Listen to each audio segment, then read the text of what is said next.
Merong nagtanong sa akin kung ito bang V380 Pro na SD card ay pwedeng gamitin sa Insta360 Ace Pro na camera.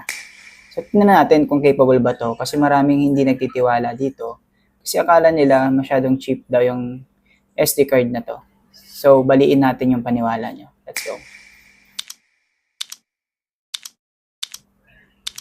So, yung SD card na nandito guys is itong Lexar. Papalitan natin siya nitong V380 Pro. Yan. Yan, tingnan nyo guys.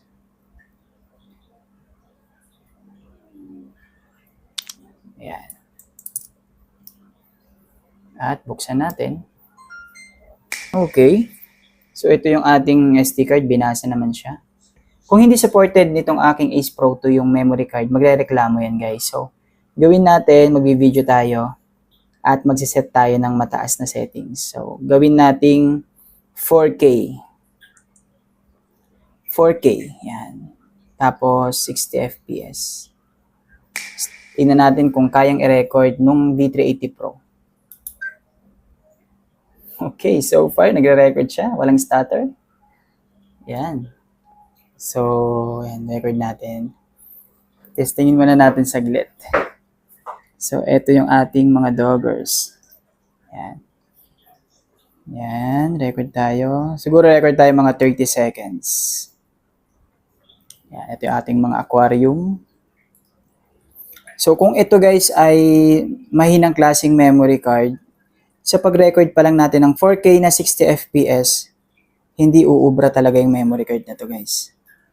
Pero dahil yung V380 Pro memory card nito ay okay na rin. Tingnan nyo, naka 43 seconds na tayo. So, stop na natin. So, check muna natin yung record natin. Ito siya guys, 4K 60 FPS. Natin doon. Play natin. Ayun guys, ha? Ang linaw.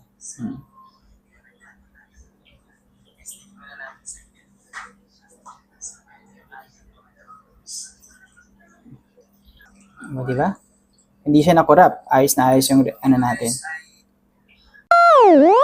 Subukan naman natin kung kaya nito mag 8K tayo guys. Try natin mag 8K. Hindi naman naka 8K tayo ha. 8K, 30 FPS sa V380 Pro. Pwede ba yon? Testing natin. So yun guys, naka 8K tayo. Recording. V380 Pro memory card yun guys ha. Yan. Record tayo kahit mga ilang segundo lang. Yan. 13, 14. Mga 15 seconds. Yun, 15 seconds.